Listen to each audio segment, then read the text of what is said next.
Your show will go live in 5 seconds. 4, 3, 2, 1. Nobody take no cornbread from me.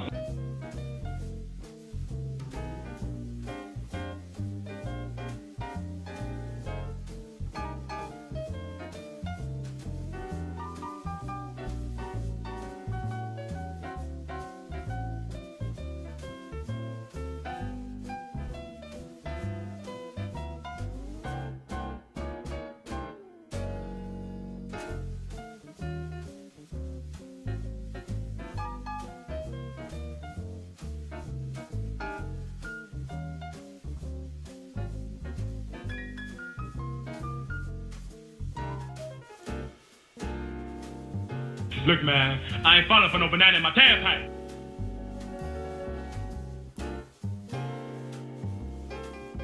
I got my fingers crossed we'll have no technical difficulties. This show is also brought to you by Tim Black's Wolfpack. That's right, Tim Black's All-Stars. Great people sharing great information the world over. Go to patreon.com, Tim's Take Live, become a member, or join me on YouTube. All right.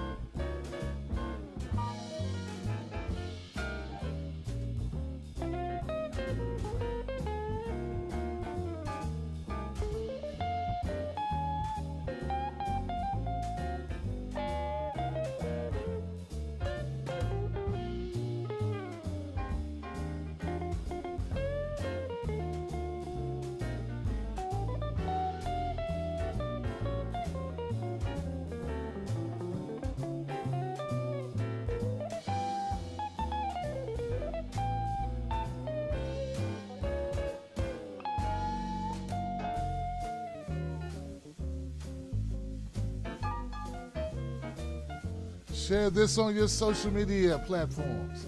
Let people know we're about to go live.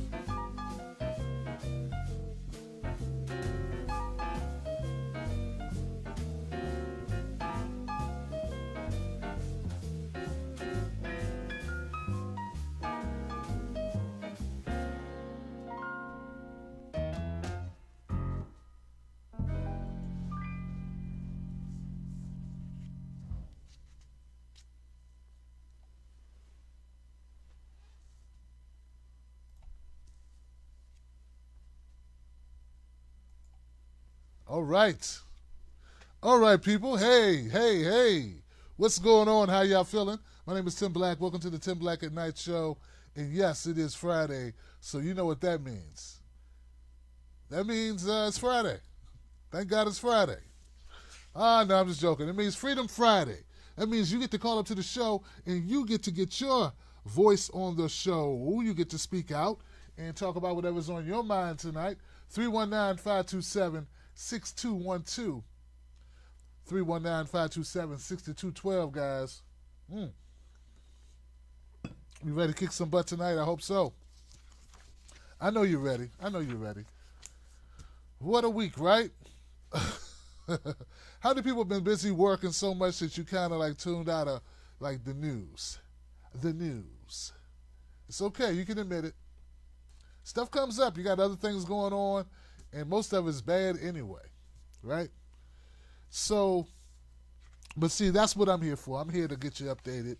Make sure you get the basics of what's been happening while you were busy trying to keep your head above water, because we all know everybody's working harder for less nowadays. Yeah, they keep saying everybody's doing great. Everybody's doing great. Just KJ. For some reason, KJ's doing great in New York. Most other people, I know people downsizing, going from renting a house to renting a one-bedroom apartment. You know, I know people just struggling. But not in KJ world. There's certain people in New York, man, they're doing great. But, yeah, I'm sure there's some people that are doing well, though. And there's some people who are not doing so well. So, however you're doing, just let you know that you're not alone and that I feel your pain. And, hey, we We need to have honest conversations about what's going on in the world. So I got a couple of stories. One of the biggest stories, and I don't even know, well, actually I do know why. Okay, let me take that back. I do know why it's been such a big story. Bernie Sanders, right? He's been on a couple of shows, promoting his, he's running in 2020, and that's a big deal. And I think a lot of people, they fail to truly accept just how much he's detested by the mainstream. Yeah, we concoct our own stories in our heads about, well, Bernie, he ended up campaigning for Hillary, so obviously his whole purpose of being in the race was to get you to go work with Hillary, And I remember there were people who were pushing those types of stories because no matter that type of narrative, because no matter what's going on in the world, there's always going to be room for the people that say everything's a setup and everything is a trick. And you can't trust nobody because everybody's bad. There's always room for that. I don't care if you're on the left or the right, the middle. It doesn't matter. It's just always, there's always that lane. And there's always a lot of attention that you can gather. Now, you'll never get as much attention as somebody who's calling it straight or somebody who's calling it left or right. But there's always room for that person to be like, you know what? This whole thing stinks. Everybody stinks, That person always does pretty well. But here's the deal, guys. Bernie Sanders is up against it again. And this time it's in the form of a couple of well-placed questions that were thrown at him at the CNN Town Hall debate. Okay? The CNN Town Hall debate is where it took place. They asked Bernie Sanders about reparations. Now, the reality of it is, and now we know that this is true, people were saying, Tim, what were all these questions coming from about Bernie Sanders at the CNN Town Hall event? Why in a great succession, a number of questions right in a row that were really hard questions about some type of situation in 2016 where some people said that his campaign did not handle sexual assault allegations or sexual harassment allegations or diversity very well, and that he did not address that very well in 2016. So that question had been out there. We've heard about that. That was kind of not new. It's something that people have been bringing up. In fact, people contacted me back in 2016 to that effect. There were a couple people that reached out to me in 2016 to tell me, hey, there's discrimination in the Bernie Sanders campaign. So that wasn't a fabricated story. But what became obvious is that on CNN, it was like one after the other, these kind of like hits on Bernie Sanders. So they said, well, it turns out that there were a number of people that they said were just regular folks, regular working folks at the town hall asking questions that they wanted answers to. Turns out they were people that worked with Democratic organizations, okay? These were not just, it said Democratic voter. The Democratic voter turned out to be a head honcho in the Maryland Democratic Party. Someone else turned out to be part of a lobbyist organization, okay? In organizations that are more establishment organizations for the Democratic Party. And we all know Bernie Sanders, one of the chief knocks they have on Bernie is that he's not a Democrat. Okay, so make a long story short, it seemed like the whole CNN town hall was sort of geared towards smashing Bernie, which was sort of the opposite of what Kamala Harris's was. Kamala Harris's, her CNN town hall event was more like, let's watch this lady shine, and let's softball these little stuff, this softball. Let's softball these questions in. So, anyway, back, so the thing, now, hey, in all honesty, the question about reparations, this is something that has been sort of swirling around the internet, right? There have been people talking about it. There's an organization, a loosely fitted organization. I would call it a movement, and put together by some people on the internet who get together and they talk about these issues. Okay, so yeah, much respect to those people trying to do that, trying to push the idea that we need to do something about racial discrimination. We need to do something about the legacy of slavery, Jim Crow segregation, mass incarceration, convict leasing. It's a whole stream of things. And they asked Bernie Sanders, was he in favor of the R word? Now, this is not new, guys. This is brought up pretty much every election cycle. It was brought up last election cycle. It was brought up when Obama was in office. It's always brought up, and it always goes away. The reason, and this is my thing, guys, and I had a couple clips ready, but we're not going to try to do clips because every time we try to do clips on Freedom Friday, something goes wrong, and I want to be able to get my callers in. So I just want to say this, guys, so it's very clear. My name is Tim Black. I've been a supporter of Bernie Sanders, his campaign in 2016, because I believe that Bernie Sanders has the most thorough, battle-tested track record on the issues that matter to people that I think will affect this country and lead us in the right direction. That's why I support Bernie Sanders. That's why I have supported him in the past. That's why I support him currently. Okay, I support his candidacy. I support his policies. I also support Tulsi Gabbard. I think that Tulsi Gabbard brings a lot to the table. But when we talk specifically about reparations, I want people to understand, no one wants to be honest. No one wants to be honest about this issue. Folks, this is a very unpopular stance to take in America. And I'm not saying that doesn't mean Bernie shouldn't take it. Okay? That does not mean that Bernie Sanders should not take that stance if that's what he chooses to do with his candidacy. You know, I'm in support of some form of reparations, some form of repair, some form of remedy for the years and years and years and years of people that look like me basically having the boot on our neck and being withheld from achieving, being able to pass property and ownership and all these things down to our families due to a system that was set up directly opposed to it. There are white people who have struggles, and no, I'm not saying everybody's born with a great situation. I know some white guys were born in horrible situations. Horrible families were families of abuse, of different things that were not great, okay? I know some folks like that, okay? But what I'm saying is the government didn't make it that way. The government didn't say, you, Johnny, you're going to have, you know, the bank didn't say, Johnny, you're not going to get a loan because you are Johnny, because you're a white guy. Get it? So that's my stance on that.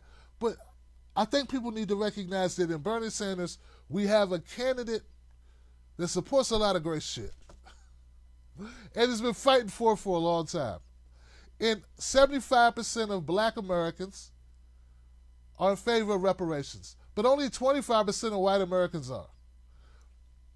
It's like we don't want to face the fact that a lot of white people just don't give a shit about it. They just don't. I'm looking at a Morris poll right now, and I know, guys, there's probably better polls. Maybe a new poll will show it moved up 5%.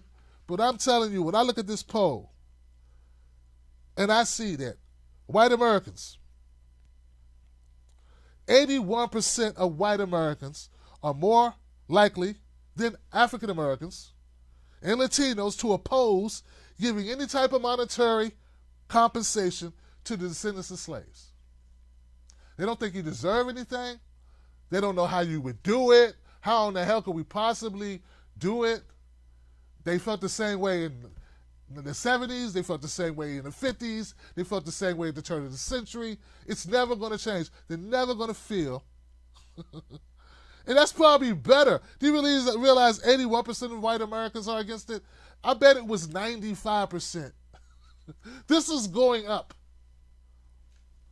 That is why people can't support it.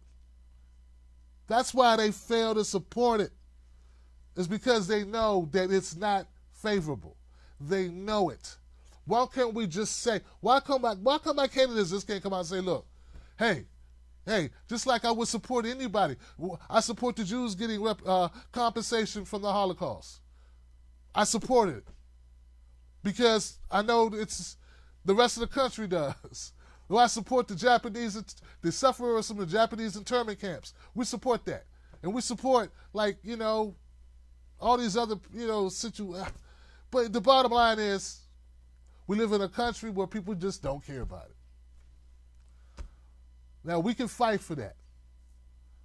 We can fight for it. We're back where we were in 2016, where we have the one candidate, and hopefully there's more than one. Hopefully now we got Tulsi Gabbard, okay, who I know for a fact is interested in being a better candidate. I know for a fact is interested in supporting the black community. I know that for a fact, okay? But when are we just going to be honest and say, it's not Bernie, it's not Tulsi, and it's not Andrew, or it's not, you know, these people individually. It's a country with a lot of people in it who are told one thing.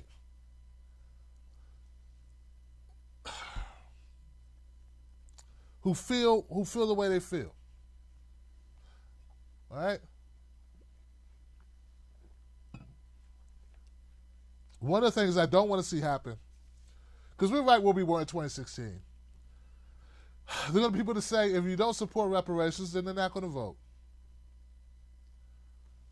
And that's where we were in 2016. There are people who I think, frankly, are using this as an opportunity for them to now get involved in politics and to now raise their profile. As I was going live, I noticed somebody else was going live talking about Bernie and reparations. Beating up on Bernie about reparations.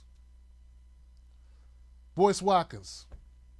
That's what he's doing right now. Right now as I'm live streaming, he's telling his 500 people, and notice he has 500 people.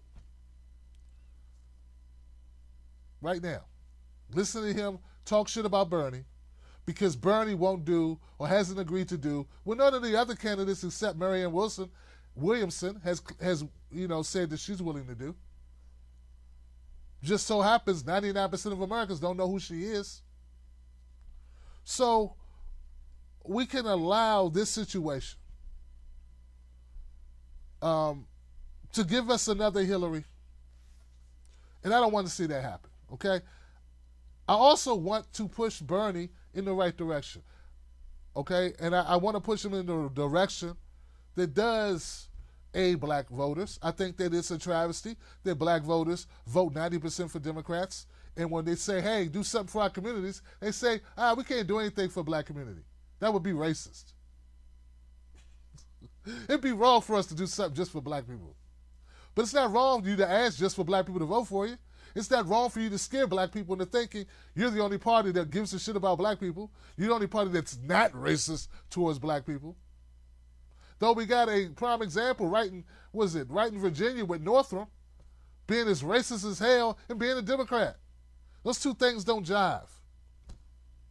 They just don't jive. So all I'm saying, guys, is and I support some form of reparations. I support. Now, don't ask me how it's going to get done. You know, I understand that Nancy Pelosi has agreed in spirit to have a commission put together to look at how it would be done, how reparations would actually come about, and do a study. What I'm saying, folks, is we're just going to have to accept that America just ain't going to do right by black folks. That as a whole. Sure, you'll have people that do well. You know, you'll have a Bill Duke who I had on the show a couple weeks ago.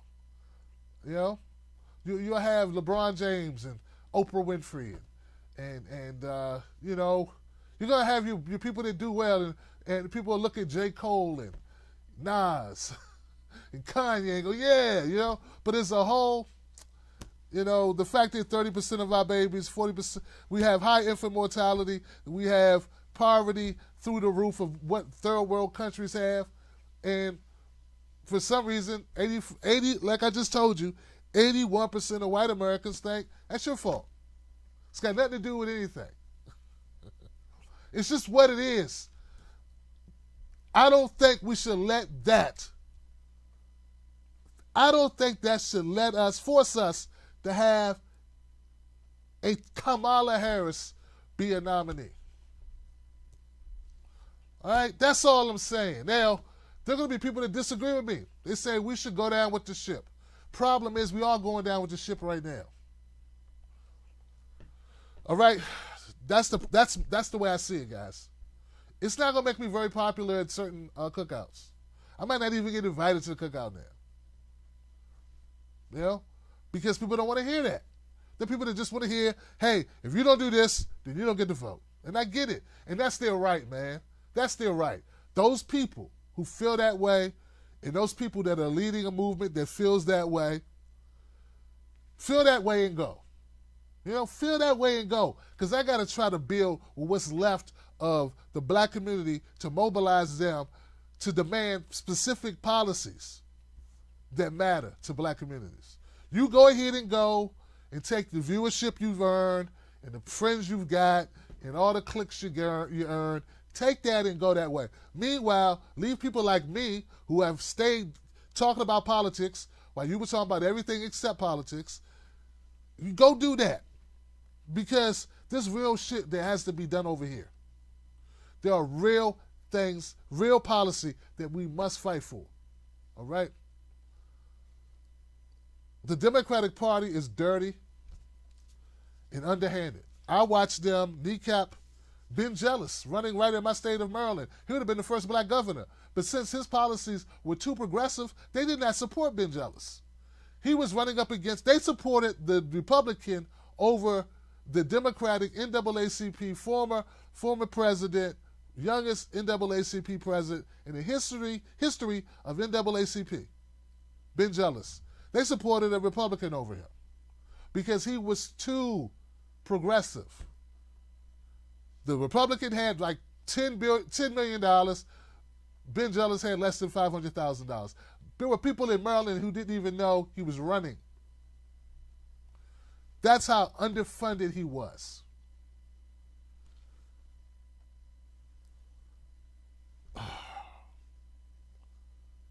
So I'm aware this is bigger than just one issue. It's bigger than just one thing. So back to Bernie Sanders, back to reparations. I support reparations in some form. I've said it 4 or 5 times.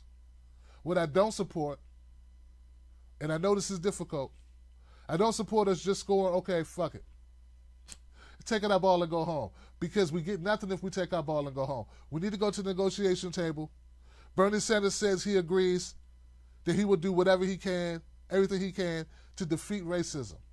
I'll take that. In a country this backwards, I'll take that. I want to build from that point on. I can work with that. I can work with it. I can work with that over the Goldwater girl. I can work with it over the person who went to jail fighting segregation as opposed to the woman who supported the president who wanted to keep segregation. Like, I can work with the guy or the woman, for that matter, who says, I'll do everything I can to help defeat racism and discrimination. We're just not there as a country right now to push it as far as I want to push it. But I think positive words said about making amends, positive word. I would like for this country to move beyond this. I would like for us to be able to say, America did the wrong thing, not just for slavery, for 100 years after slavery. Right? I would like to say, yeah, America did the wrong thing for over 100 years after slavery and beyond. And then they did this thing in 2000 whatever, to try to make up for it, to try to set the course right. And now here we are. And maybe one day my kids will have that opportunity to be able to look back and say that. Maybe my grandkids will be able to say that. You know, I just don't think I'm going to live long enough to see that. But, so I want people to, I understand people want to press Bernie on it, and I get it. But just realize that there are people out there right now who don't really care about policies. They don't care about actually getting anything really done. They just care about clicks and views. And all they're trying to do, and some of those people work in cable media, and all they're really trying to do is sink his battleship. He's a threat to the system. They know he can't win supporting reparations. They know that. And the people that they're pushing can't win unless they destroy Bernie. So they're going to destroy Bernie using reparations if you allow them to. And that's what I've been told, and it makes sense. And I thought about it over the last few days, and I believe that's the game plan, to destroy Bernie's candidacy by saying he's not good, he doesn't work well with the blacks, That black people, he doesn't get black people, he doesn't understand black people as if they do. So that's what I think about it.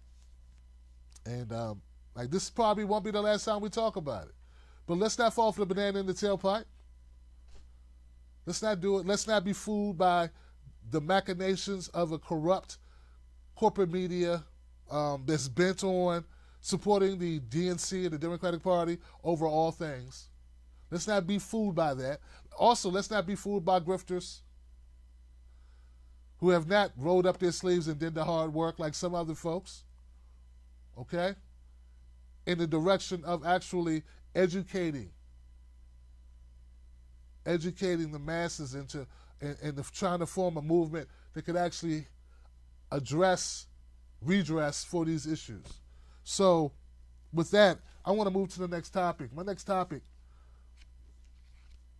for instance, when Bernie Sanders was at his CNN town hall, they brought up hard-hitting subjects like reparations and sexual harassment, Me Too movement, and nothing that he personally did, but saying, you know, some men on his staff behave this way, which is really difficult, very frustrating, I would imagine, that somebody on your staff puts you in such a bad situation. But those were the type of hard-hitting questions they have him at the CNN town hall event. Now, it's just come out this week that Kamala Harris, who is championing support for DACA, championing immigrants, right? That's what she's been doing, right? Championing for immigrants. Funny, no one goes, oh man, legislation just for immigrants? No one does that. But that's not my point. That's not why I'm bringing it up. It turns out back in 2010, San Francisco being a sanctuary city, there was some policies they had in place that Kamala supported, which involved contacting ICE on immigrants before any charges had been leveled against them, before any guilt or non-guilt or whatever had been determined in any type of legal situation, before any type of due process, but turning them over to ICE immediately to start the process of deportation or what have you. And my thing is, why didn't they bring this up at the CNN town hall event in front of the whole world? Why is it trickling out now? Like, this story, these issues are not new issues. Similar to the couple of people on Bernie's staff or whatever who were a little handsy or were demeaning to women or whatever they did, or demeaning to black folks. Wasn't new. So why is Kamala Harris's dirty laundry coming out now after the town hall, after the glare, the lights are off of her? And CNN's the one putting it out. I believe that either Joe Biden or Beto O'Rourke will be entering the race.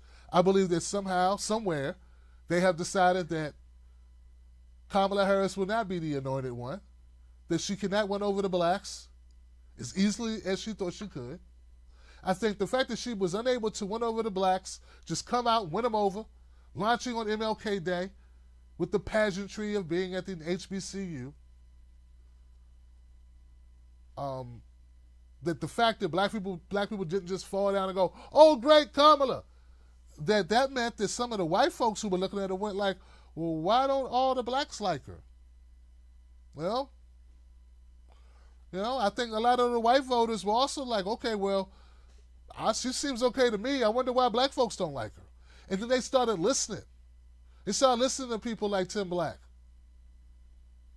point out things that didn't have to do with her skin tone or who she married or who she dated.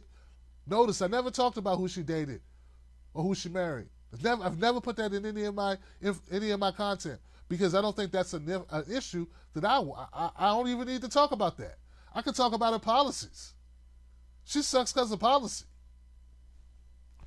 So, but I believe that now dirt is coming out on Kamala Harris, frankly, guys, because they decided they don't want her. That she's too damaged, that she can't that her campaign is not going to win and that they might want to put their coins behind a Joe Biden or a Beto O'Rourke.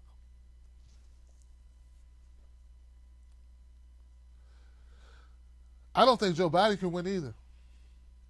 I mean, if we want to just keep it 100, if we want to just keep it real, if we want to just keep it like tell the truth and shame the devil, I don't think that Beto O'Rourke or Joe Biden can win. I think that Bernie Sanders is the best choice, and I believe that Beto O'Rourke will be seen as a fraud. At some point, all of the and we can and all of that and we must do this and this, I believe you putting that against, first of all, it's very, you can tell it's contrived. You can tell it's a put on. He's putting it on. He's ginning it up. You can tell. And if you put that against somebody as authentically whatever Trump is, it's who he is. I think he would have changed character by now. Like if Trump wasn't who Trump is, he would have broke character by now. You can't be in character for over 2 years without breaking character. Okay? So I think you can't run a guy like, oh, and we white Americans, we must get together and we must do this thing and we must, and if we are to overcome this world, like this the Keanu Reeves of politics won't beat Trump because it's too much like bullshit. And Joe Biden's just too creepy. And he got too much of the legacy of Obama on him. And he a two-time loser too. So I believe, well, he would be a two-time loser. So I believe that I don't know. I believe that they want to. They realize that Kamala's not going to bring it home for them, and I think a lot of other people in this race are here to raise their profile, not to win. And so there it is. And like I said, folks, I'm wondering why they didn't talk about Kamala Harris's skeletons in the closet on the national stage like they did Bernie Sanders. And I tell you why. It's because that was their choice. And now it's no longer their choice, and let it be what it's going to be. They're just letting it all hang out now. Now it's safe to tell the truth. Now it's safe to be critical of her. Now it's okay because, well, they agreed to do it. So now that the CNNs and the MSNBCs, it's going to be a lot less of Joy Reid. Watch what's going to happen. I bet you, I have a feeling by Sunday, watch Joy Reid if you can. If you can watch the Joy Reid show, watch there be more pushback to Kamala and less defending of her. Right? I have a feeling there was going to be a lot less defending of Kamala Harris because they have pulled their endorsement. They have lifted their hand from the scale, and it's going to be what it's going to be. I mean, I've always wondered why didn't anybody wonder why she was getting so much support? She didn't even have any campaign policy initiatives up on her website. I mean, she's never run for president before, and she has no policies on her website. Tulsi Gabbard does. People say, well, Bernie Sanders doesn't. Well, he already ran. You go to Our Revolution, he's got policies there. How could she be running since MLK Day and not bothered to put up what she stands for? How could you support somebody you don't even know what they stand for? Doesn't even make sense. But that merch store sure looks good. She got a bomb tote bag. You can put stuff in it. That's a handsome tote bag. Last but not least, guys, I'm going to have to do a video on this. Last but not least.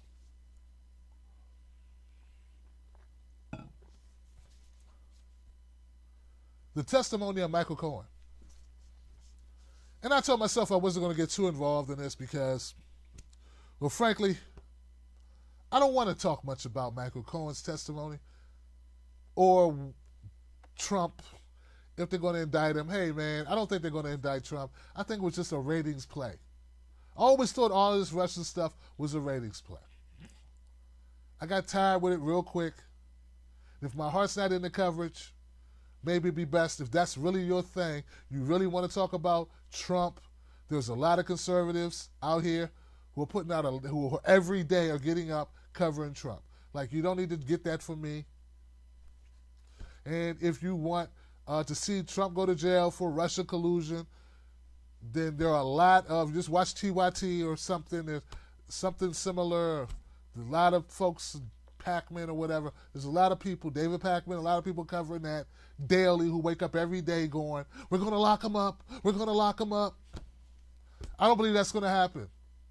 And I could not force myself with any type of spirit or energy, any type of Tim Black passion to get up every day and cover that garbage. So I just can't do it. But I do want to say this. This guy Meadows, who was cross-examining Michael Cohen, who asked Michael Cohen, who wanted to refute Michael Cohen's claims that Donald Trump was prejudiced or racist or bigoted. He did so by bringing out a Lynn Patton, who is an appointee at the at the HUD, Housing and Urban Development, and she has a position that was given to her through Michael Cohen under Donald Trump. And his way of saying, well, you were wrong about Donald Trump. Look at Lynn Patton. Stand up, Lynn. Look, you know Lynn, don't you? She's black. She got a job. How could Trump be racist? We got a black woman right here. Obviously, if he didn't like the blacks, she wouldn't be here with a job, would she? You know, slave masters had black workers. It's really not enough. I mean, come on, guys. It's really not enough. And you know what? Lynn Patton could actually feel in her heart of hearts that Trump's not racist. She could feel that way. Maybe she has reasons. You don't know why she feels that way, but she can feel that way. Who are you to tell her she's wrong when she says, hey, Trump's not racist? That's a personal judgment. Right? That's her experience. That's how she sees it. Us not even knowing them, how could we say, or knowing their relationship, how could we say, she's lying on that line, okay? That's between those two. But what I find hilarious is when I watch TYT cover it, just before going to air, and they were fake appalled. They were appalled. Jake Uger was appalled that this guy Meadows was speaking on behalf of Lynn Patton. They didn't let her speak at all. Like, they just brought her out and they were like, she's black, look at her. She'll tell you Trump's not racist. She said she's like working with him. And she was just standing there like, I am black, look at me. But she couldn't talk, right? And Jake Uger said, it's racist to talk about black people and not let them speak for themselves. And I don't know if he thought about it at the time when he was saying it, but there's a lot of that going on in the Democratic Party. There's a lot of white people that like talking for black people. A lot of it's going on in corporate media. A lot of it's going on in independent media. They like talking for black people. So as pissed off as you say you are about this guy Meadows coming, bringing this black person out and talking for him, at least he brought her out. Most of these other corporate media, they don't even bring black people out. They just talk for them. How rare is it that you actually have black people in the room when they had these conversations? Not that, it's pretty rare where black people are really in the room or really a part of these conversations. I mean, if I'm not the biggest black independent media on the left, I don't know who is. And every day I got to fight just to be included, just to have a voice. Every day. And that didn't start last week. So I know what's going on. So don't act so outraged that Meadows brought out the black woman to talk for. You talk for black people every day. Every time there's a shooting, there you go. Every time there's some barbecue Becky, there you go. Talking for black people. Every time. You do it more than Meadows does it. You do it more than the Republicans do it. That's what you do. I think you'd rather do that so you can control the conversation. But there was one last thing about this Lynn Patton thing that I found funny. See, Mark Meadows, he started getting a little cute, right? And he was like, well, you know, if Trump's such a racist, why do I know him for 30 years and he's never ever said anything, you know, racist to me in private or in public or whatever, ever. He's never made a single solitary racist statement or conversation or anything like that. So I don't know what you're talking about. Why is it that I've never heard him be racist if he's racist? And Cohen was like, well, I have. He's like, well, did you record it? And he's like, no, I didn't record it. Well, you record everyone else. Why did you record Donald Trump being racist? You're recording all his other people. You got, how many other recordings do you have? He said, I have about 100. He said, I heard you had like 200. He said, no, I only have 100 of them.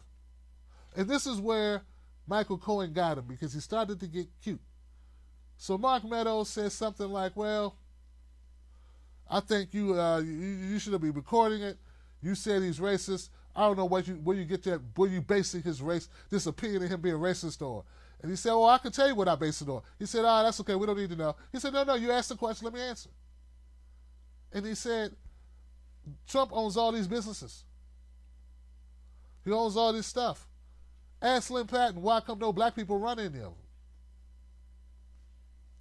And that's when Mark Meadows ended the interview. Oh, that's enough. We don't need to hear any more of this. Yeah, because it's one thing to have black people work for you. It's another thing to have them run your shit. Hey, man. Hey, I know. Yeah, you know. Hey, look, guys. It's something I was thinking about. I was talking to my wife about this. I was like, babe, I said, it pisses me off how people keep on blaming black men for Donald Trump being president of the United States, as if we had anything to do with it. like it's black guys' fault. 90% of black men that are still eligible to vote, because they stripped a lot of us of our voting rights. 90% of us who did vote voted for Hillary Clinton. 9 out of 10. And that's still not good enough. Still, they want to blame us, even though that's more than white men. That's more than Latino men. It's more than Asian men. It's the only people that voted for Hillary by more percentages or at a higher rate was black women. And still, somehow, black women and black men are pitted against each other to see who can kiss the most Democratic Party ass. 99 or 98% of black women voted Democrat. We can't get a black female Speaker of the House. Y'all thought, what's his name? What's her name? Murphy or Marphy? I forget her name. I don't know. Barbara Lee. There was somebody else was running. Anyway, 98% of black women voted for Hillary Clinton. And instead of having black women be mad at white men, or mad at white women, or mad at Latino men, or mad at Latino women, for some reason, black women are mad at black men. For that 8% more of black men who voted for Donald Trump. And they totally forget that through the 80s and the 90s, Trump and black men were pretty cool. Like, you forget that. I just looked it up. I was like putting together a video, and I got like pictures of Trump with Tupac, pictures of Trump with Diddy, pictures of Trump with Tyson, pictures of Trump with Don King, pictures of Trump with Sidney Poitier and fucking Harry Belafonte. I don't know. Just pictures of Trump with Al Sharpton. Pictures of Trump with the NAACP getting in the war. Pictures of Trump. We got music of Trump and people saying, I'm going to be like Trump. I'm going to be like Trump. Pictures of Snoop. Snoop at his roast. And as soon as he started running, all of a sudden when he ran for president, once he ran for president, he became a racist. He'd already put the ad out about the Brooklyn Five. The bad deals with the housing, that was in that. People had already known about it. No one cared. No one called him a racist for it. It wasn't until he was running that all of a sudden he was a racist. But I'm just saying, man, I find it funny. I find it funny. That's all. It's kind of hilarious to me. Jesus Christ, man. Stop. I think you should blame white women. Yeah, black women blame white women. Or blame white guys.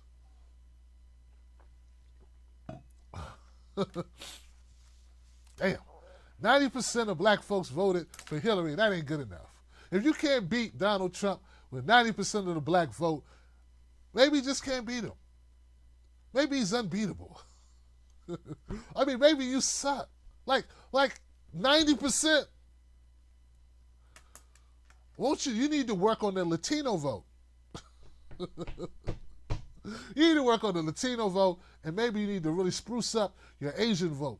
You know what I mean? Because I don't know what's up with the Asians. Why no one complains about the Asian vote? What are the Asians doing voting for Trump? This guy say nothing about me, man. What about the Filipino vote? What was the percentage of male Filipinos between the ages of 21 and 45 who voted for Donald Trump? Blame those guys. Where are those guys at? Get in there and get them. Who did Dave Chappelle's wife vote for? She's a woman Filipino. Who'd she vote for? Did she vote for Hillary or did she vote for that Donald Trump? I know you didn't say she voted for Jill Stein. Oh my God, she voted for Russia. She voted for Russia. All right, guys, that's it. That's all I got. Let's continue to be aggressive. Let's continue to fight for what we believe in, but also know that there are other issues that need to be addressed, not just reparations. We do this every term. I looked it up. We were talking about it in 84 and 90 and 94 or 96 and 2000 and 2004, 2008 and 2012. And look, we just keep talking about it. But there are other policies we need to be addressing as well, not just reparations. And we might want to come up with an agenda ourselves and present that agenda, okay? So I think that's important. We start having some of our own. Let's lead the conversation, and let's make the conversation a little broader than just one policy that we haven't even fleshed out yet what that means, okay? So if you're going to be mad at me for the right reasons. I'm not saying we don't fight for what we believe in, but let's just know we got other things to fight for. I want some summer jobs for my teenagers. There's some things that I think we should be focused on about children and in the hood and in neighborhoods and cities and in world centers. There's so much that needs to be done and so many facets, man. It's so jacked up all across the board that need to be addressed. Let's not just spend all our political capital on one topic. And I think they would like to keep us talking about one topic and put all our energy there. They give us lip service and they do nothing about it. And then goes another election. And I would hate to see that happen. So anyway, guys, the phone number is 319-527-6212. Thank you for holding on, and being there. I'm going to now take calls in the order in which they came in. And I'm going to start with 917. 917, thank you. You're live. Neighborhoods, cities, and world centers. Hey, 917. It's so jacked up. All our political capital. So when I hear that, I think that we're not. 770. 770. 770. All right, so I'm going to reboot again. Because that means nobody can hear me, but I can hear them. So, guys, I'm rebooting, guys. Don't worry. Just reboot it again.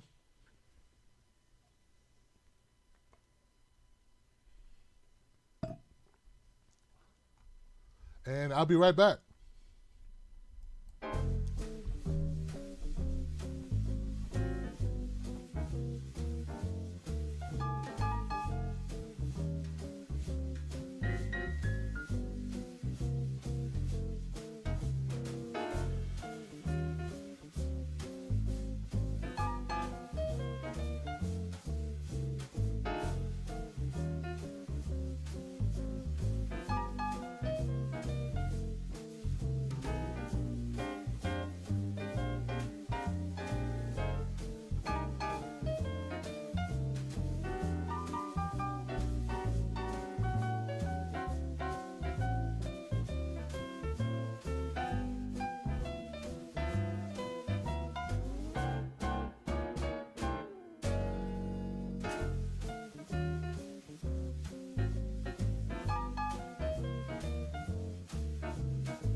Start your show now, press 1. To hear important instructions, press 2. Since it appears you're calling back into a live show, we are reconnecting you now.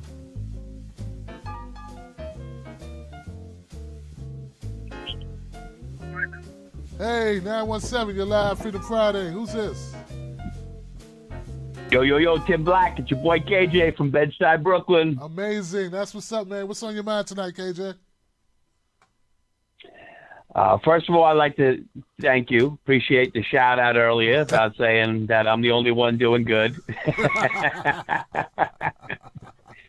Hey, and remember, doing well is all a relative.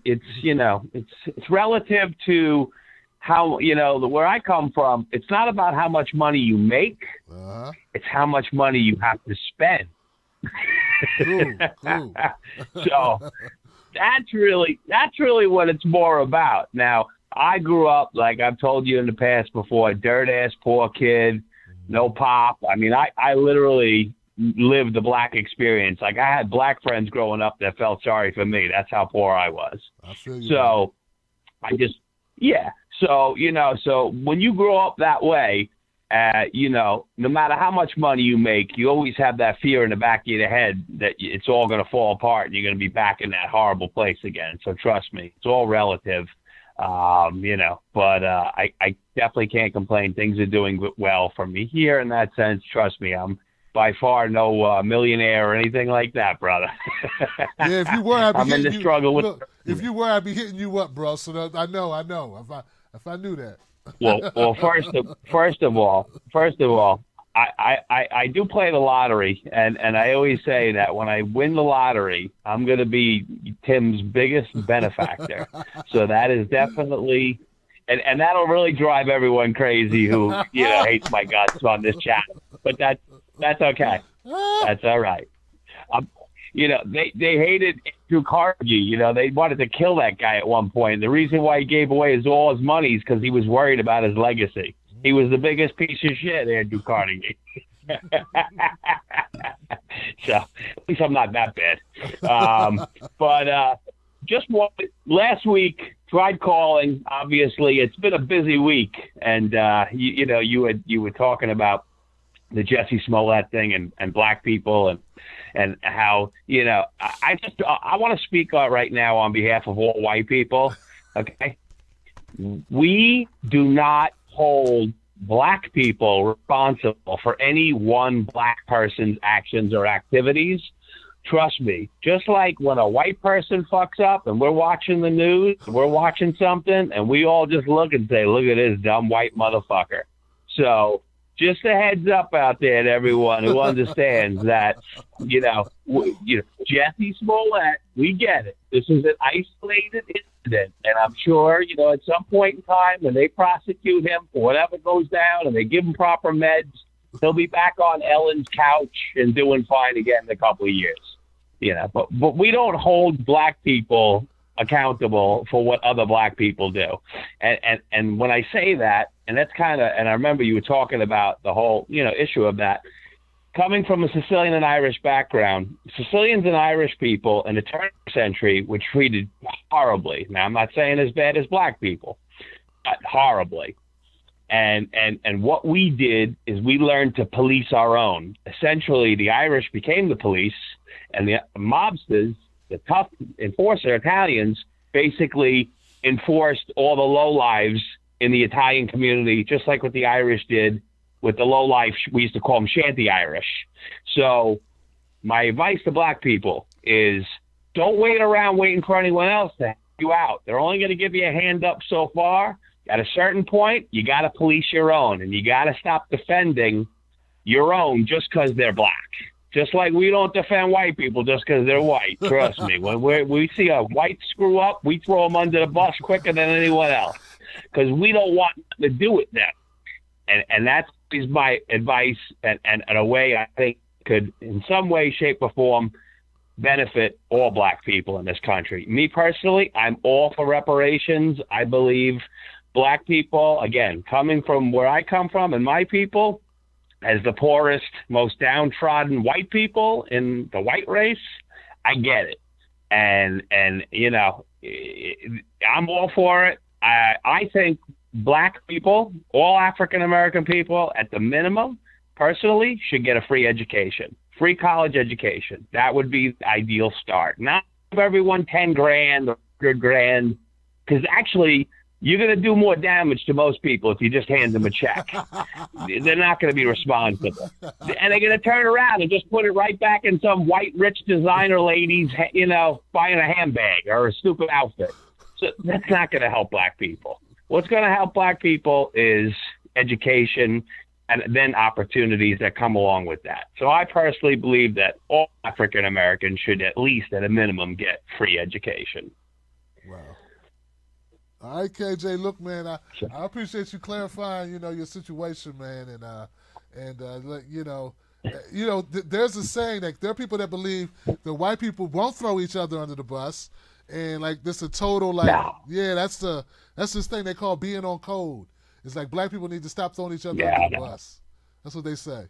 Well, and listen, I think as much as how they like to support certain black people, like how they put certain black people on pedestals, even some of them are a little shady, you know, then it's like, and it's like, it's cool to do that, don't get me wrong, but when you got somebody really screwing up in your community, you got to call them on that too. Like, don't wait around for everyone else to call them, and you guys are all standing around like, oh, what? You know, because, you know, that's what they're going to do, especially the media.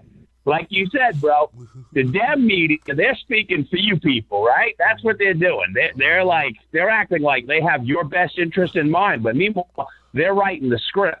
You know, at least you got to give it to Republicans. You know, they're just, you know, stuck in their own world. And when they actually are trying to do something that may benefit the African-American community, like Donald Trump he's done some stuff. Listen, again, I don't defend the guy.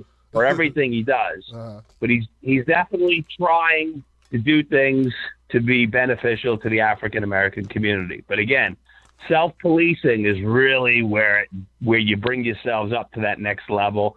3 generations ago, most Italians were butchers, they were mafia, they were cops. They're all lawyers, judges, and executives within 2-3 generations. Now, I'm not saying it may happen that quickly for African Americans, but it's got to start there. It's got to start somewhere, and you got to self-police. So when somebody screws up and does something wrong, that's just how it works. It worked for us, and I think it could work for everybody. But taking my call, brother. Have a great night. You too, man. Take it easy, man. Thank you for calling. I tell you, man, KJ, man, he calls up and he has I like the fact he believes what he believes, and you can. It makes for an entertaining conversation and like an exchange of ideas. Of course, man. I also believe America benefits on failure. What would they do with all the prisons? Somebody's got to go to prison, KJ. Somebody's got to go. And they have no problems with that being black people. So, I get your point, but I think it's more sinister, right? And I'm not saying people can't escape it. I escaped it. I'm sitting in front of you. I'm not saying that people don't escape every day and do great things. I'm not saying that. But the amount of obstacles in your way are just tremendous, man. All the kids all the guys I grew up with, man, that are in jail, who went to jail for long periods of time or didn't make it to be 21, man. It was just crazy. That cracker was a motherfucker, man. Excuse me, to put it plainly. So, but look, guys, but there is a thing called the code. The code. We need to be on code and be on code, which is no matter what a black person does, don't throw them under the bus. And there are white people doing it and getting away. They're like, well, look at R. Kelly. Well, look at the what's the guy? I always forget his name. The director in Italy or whatever ran away. Look at that guy, Or look at this guy over here, and look what this guy's doing. This guy's horrible, Look at the Podesta dude or the guy with the plane with Clinton, and look at this guy. And what about the white guy who killed 2 black gay dudes in his house or something? This Buck guy. Look, what about this guy? And it's like they just keep doing that. And I can't even say it's wrong that it's true that there are people who get away with shit. But I don't want anybody getting away with anything. So anyway, I'm going to go to the next call, 770-413. I have a problem defending. I do not defend R. Kelly. I just don't. How you go to jail? Look, how do you post bail and then go right back to the McDonald's around the... Something's wrong with him, right? And something's wrong with him. Why is he at McDonald's around the kids again? He went right from being locked up, he posts bail for messing with kids, he goes right back to the McDonald's that got him in trouble. I don't understand, man. How do you defend that? How do you go, well, everybody got to eat? But did he have to go back to the same McDonald's where he was picking up high school girls when he was in his 20s and 30s? Do you realize it's wrong? Do you realize it's wrong? All right, 770. You're live on Freedom Friday, 770. What's your name? What's your comment? Dave. What's up, Tim? It's Dave from Stone Mountain. What's up, brother? KJ, man, he's got some guts, man. I like him. I don't really agree with him on pretty much everything. But he's cool, man. He's all right. Actually, it's kind of weird. It's ironic. When you rebooted the system and I heard KJ, I thought I was in a parallel universe because I'm calling to actually agree with him on quite a few things. The Bernie Sanders thing, I think the bigger issue going in here is not that Bernie Sanders, which of course I appreciate his honesty and authenticity, saying, I think there's a better way to do this than just handing people a check. I mean, he just said the truth. He said it out. I mean, you don't find that kind of honesty and straightforwardness straightforwardness in a politician. And when he was on The View, he just said, hey, look, this is what I think. And I agree with him. I think there is a better way. I do support reparations. But I looked it up, and I wanted to lay out the groundwork for the reason I called. And please stop me, Tim, if I say something that's incorrect, because after all, I am just some white dude from Georgia. I've probably not looked into this as much as you, brother. But apparently there was about 2 million slaves, and I was just looking on a site. I looked this stuff up, and the numbers for, for like $7 an hour or so forth, doing all the numbers here, was about $3.7 trillion for reparations, and that's before interest. After interest, you're talking $50, $60 trillion. And that's to make this right, Tim. I mean, but I did some numbers before I looked, and if I'm correct, the number of descendants from those 2 million people is like 30 million folks now. And just to give a check to $10,000 to everybody is, $3.2 trillion. And I guess, that's doable. That's like a sixth of the national debt. That's a ton of money. And that's not making it right. That's without interest. That's just something. You feel me, man? When you're talking like a family like yours, you got you, your wife, I believe it's 2 children and a grandbaby now? Yes, or somewhere around there, you're talking $50,000 for your entire family. And that's a good bit of money. I wouldn't even know what to do with that much money. I've never even seen that much money in my entire life. Neither, so that's something. That's a big deal, And $3.7 trillion is, you can't even get the Republican Party to stop killing white people. Much less, sign a bill that gives a targeted amount to one slice of African Americans. So I don't think that's ever going to happen. Not for another 100 years after we place them, But that's financially doable. Even if it was a 5-year period of time, right? And then you've got all the housing that the banks own. You have to understand, during that financial crisis with the housing market and Fannie Mae, they were convicted of a fraud of selling a lot of African-American families homes they knew they couldn't pay for in certain circumstances. And the federal government paid, and I get this, the federal government paid the money that the citizens owed the banks. So the banks got their money, and they kept the houses. Yep. And the citizens still owe the money. So they got the money twice, and then you still owe it to them a third time. So there's a lot of houses that the banks own that could go to a lot of African Americans too. So there is some sort of financially feasible way to possibly get this done, and calling it a long shot is being generous. But even that said, I still support, at least somebody with some fucking guts in the United States government saying, you know what, we're sorry for doing something messed up. They've already done it for Native Americans, and there are other countries have already done it as well. But here's the reason I called. I wanted to lay the groundwork on that because, $10,000, that's a lot of money for each person. But I got to thinking about what Bernie was saying, that there's better ways, and this is what KJ was saying. There's nothing more important you can hand somebody than an education. I would have died to be able to go to college. And you're talking about $50,000 for your family. Well, 4 years of college is $50,000 for one of your kids. Yep. You feel me? Yep. What Bernie Sanders is offering is a free college education to every African American that will ever be in the United States forever.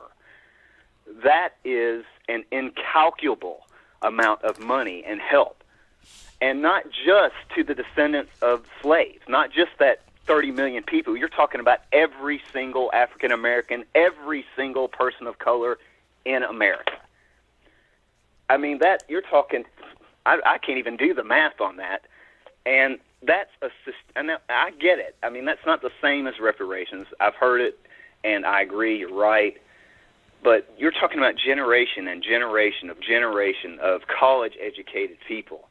And yes, it's given to white folks like me who couldn't afford college, but and that's just his college education program. We're not even talking about health care to every single African American forever. Not just descendants of slavery, but everybody, every person of color, every woman of color, every Asian. So, and I was really upset with him not being ready when those questions were asked him, because, I mean, like KJ was saying, you know, you could hand everybody a $10,000 check and you're going to make a difference, but I think what Sanders is offering is such a huge step for balance that will lift everyone up that's in poverty, everybody. I think, I mean, while I think we should fight for reparations, and I think that's a good idea, I think what Bernie Sanders is offering is actually maybe not morally right, better idea, because you guys are still owed an apology. You know, that specific issue needs to be dealt with. But financially speaking and systemically, I mean, you know, there's still going to be problems with public schools getting people of color ready for college, and there's still going to be white schools that might treat the black students right. There's still problems. But when you're talking about a long-term systemic fix for people of color, giving them health care for life and a college education, I do think that is the more important issue, and I think that's what we need to fight for more. Hey, man. Hey, look, I want to thank you, Dave, for your comments, brother. It's definitely one of those issues that it's a big issue, right? And when you talk about addressing, how do you repay something you can't repay? You know? How do you repay freedom? You know? How do you repay, you know, people not having the ability to acquire wealth? I mean, it's hard as hell to build something with nothing. We all know that, right? There are white people who had a hard time building something with nothing. That's why FDR created the New Deal, because he wanted to make a middle class. I mean, white people were struggling, and they were white. So, like, imagine with all the discrimination, being in that same boat and not being able to get along. So, yeah, you know, it's horrible, man, and it leads to a lot of other problems too. You know, if you take away someone's hope, you take away someone's ability to dream and to, you know, everybody's life is not a TV movie, you know? It's not a Lifetime movie. People felt hopeless, which leads to what? Drug addiction, alcohol addiction, crime. It's a lot of things that not having hope or seeing a pathway through that leads you can lead you down a very bad, dark, hallway, I should say, or pathway. So it's difficult, man, to have these conversations. And still, it's very unpopular in America. But but look, so was Medicare for All.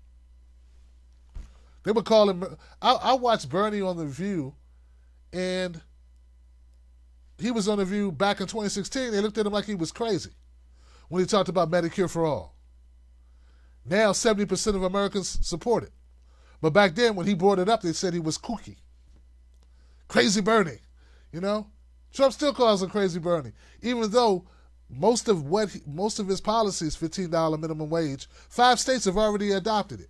But back when he was talking about it, people called him crazy. So if there's somebody who can kind of bring these ideas into the forefront, I think Bernie Sanders can do it. He's done it. What did Hillary Clinton bring to the forefront? Okay? What have we adopted in America that was brought to us by Cory Booker, or Kamala Harris, or Elizabeth Warren for that matter? Now, she did do some stuff with the banks back in the day, 10 years ago or so. So don't get me wrong, the Federal Trade Commission, something she did was very substantial. But I'm saying, generally speaking, Bernie Sanders has been the vanguard, the one who's been at the touchstone of new policies and creating a new pathway for an entire party to sort of embrace and not just the party, we're talking about the American population. The Americans at large have warmed up to Bernie Sanders' policies. So that person is the guy I want on board in some way, shape, or form. because he's been trailblazing. It just so happens these are things he's been talking about for the last 30 years. So I'm going to go to the next phone call. I want to thank you guys for hanging in there. I feel you, Dave. I think it's a tough situation, a tough topic. And thank you for trying to be respectful as you kind of weave through different options. 412, you're live for the Friday. What's your name and what's your comment? Hey, Tim. It's Uli. How you doing? Hey. Man, I called. I have some notes here, and now I can't use them because I was going to talk a little bit about the election and all that. But now, KJ and Dave got me so fired up. I think I'm going to make myself real unpopular here in a minute or so. I'm sorry. I have to say this now. Usually when I love you both. Don't get me wrong. This is not personal. KJ, we come from different, poles, but I usually found a lot of common ground with what KJ has to offer to the conversation. And Dave, I love anyway. He's just a good guy, and you just know that he is. But when it comes to the reparation conversation, I just don't get it. I'm so over it. I just do not get it. You have to understand, I'm German, right? Reparations is something that concept is something I totally grew up with. Never thought much about it. So now these people they're going to need a study. They're going to need a study as to how to give reparations to American descendants of slaves. Get out of here. What kind of study do you need? Reparations are as old as humankind. As long as people have been fighting over stuff and some tribe wronged another tribe, there have been reparations. This ain't rocket science. Reparations isn't rocket science. This is a conversation why is that so difficult? You know what I mean? It is not that difficult. There are millions and millions and millions of people all over the world that have been getting reparations, and there are other millions of people all over the world that have been paying reparations. This is not so hard to figure out, and you cannot compare different situations. I understand that a lot of, or the majority of the American population and the global population, really, we're all descendants of serfs of some way or another. But you cannot, and that's a different claim. And the candidate or the guy you had on earlier this week, was it Yang? I'm horrible Yang, with names. yes. I'm sorry. It's okay. Yeah. His concept of a universal, pay to bring people at least to a dignified level and stuff.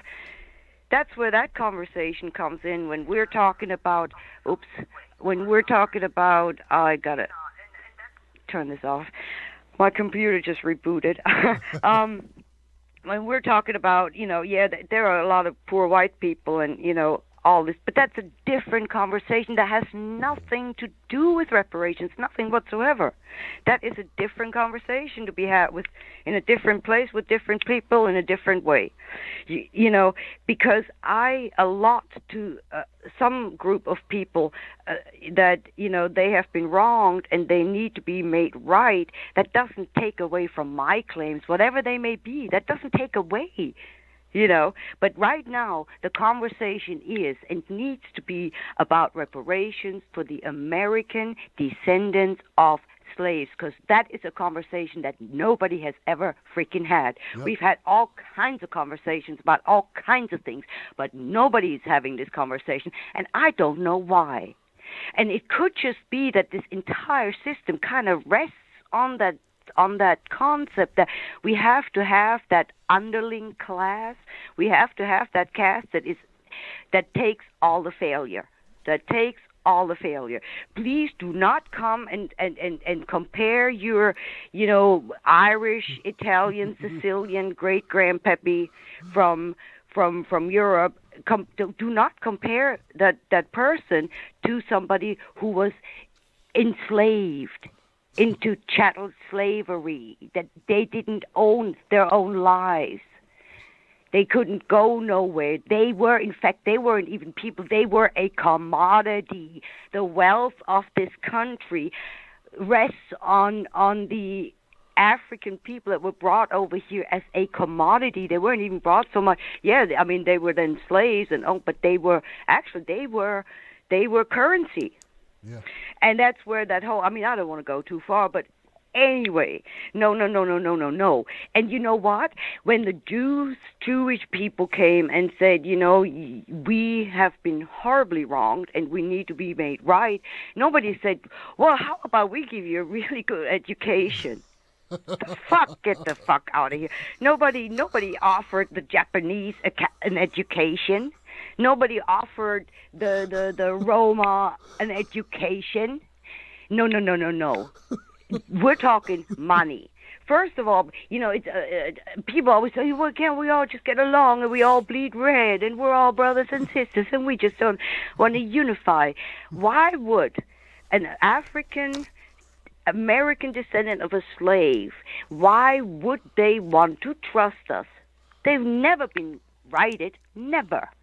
Everywhere, every time something was offered from the system to right African Americans, there was a back door, there was a loophole, and next thing you know, we're talking about minorities, and then white women, because white women are a minority, aren't we? And then lesbians got in, and gays got in, and immigrants got in.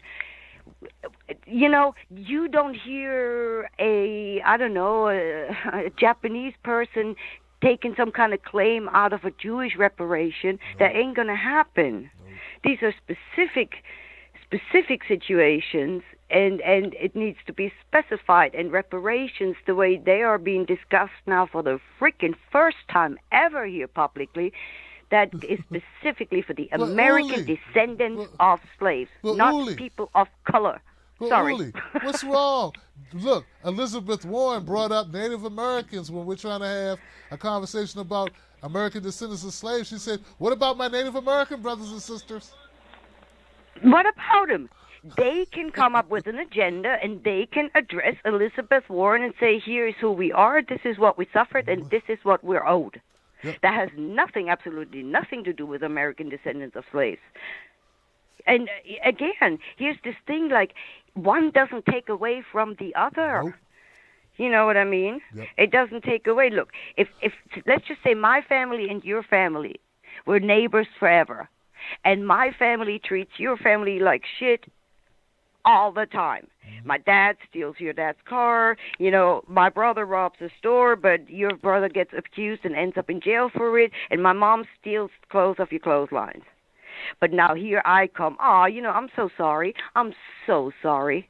I come to you and say, I'm so sorry my dad did that and my brother did that and your brother suffers for it. And, and aren't you going to say, okay, I'm glad to hear you're sorry, but where's our freaking car? Okay. I would say, well, I can't give you the car back because my dad drives to work with it. All right. Okay. So I get that. So, but how about my brother? Now, your brother did that, not my brother. Did you make that right? And I say, well, yeah, I would love to, but I can't because then my brother would sit in jail, right? I couldn't do that to my brother. And then you're going to say, okay, well, are you at least going to give me that fucking dress back that you're wearing because that's mine? And I said, well, I can't be standing here naked now. You can't have their dress back. Okay, how good is that unification? How long is that going to last? So that was, I didn't call in because of this at all, but I mean, it is, Kamala, she did us all a favor with that blatant, it was an insult for the Democrats to even push her up front. But that idiot, because all she is a black face. There's absolutely nothing around her, behind her, above her, beyond her that I can see that would qualify her, for political office, period, much less a presidency. But no, they pushed a black face into everybody else's face, and like you said, Tim, earlier, thinking that, for some reason, because apparently, our American descendants of slaves haven't had that education yet, they won't see right through this, right? And they got such a pushback, and I'm loving it. And sometimes, see, it's those stupid little things, and really, it was an insult to shove her up there. But you know what? It got that whole movement into everybody's, face, and so that's the silver lining, and I'm loving it. Now, real quick, I know I'm taking up too much time, but it's really KJ's and Dave's fault. But real quick, as far as the elections, I want to remind everybody that we almost still have an entire 2 years up to the next elections. Yes. We are not in an election phase yet, really. You know what cracks me up? Before that joke, what's his name, that fool, Trump, before he even got inaugurated, when he got elected, people were already talking about midterm 2018. And now we're 3 months away from midterm 2018, and we're already all in 2020. Hello. We just started 2019. These people, in parts, are holding offices right now. I don't need to listen to what they're going to promise me, what they're going to maybe do in 2 years from now. No, mofo, I can watch you right now. How about Venezuela? You think we should be there, Tulsi? You don't, and I like Gabbard, I really do. So you're this anti-war person, whatnot. So how is your stance on Venezuela? And what are you going to do about it if you're against it? Huh? So right now we have these people right here in real time, and we can hold them accountable. I don't care what they're going to promise me maybe 2 years down the road. Let's watch them right now and see what they're doing. And before we approach that whole election circus for real, we got to make sure that we got some kind of an oversight, that we don't get cheated again for the 100th time. And that's what I really originally called about. But that's, in a nutshell, what I called about. I love you all. I want you, my white friends, to think about it. How you feel, if somebody knocks you over the head and all they offer you in return is a handshake, but don't offer to pay for the stitches.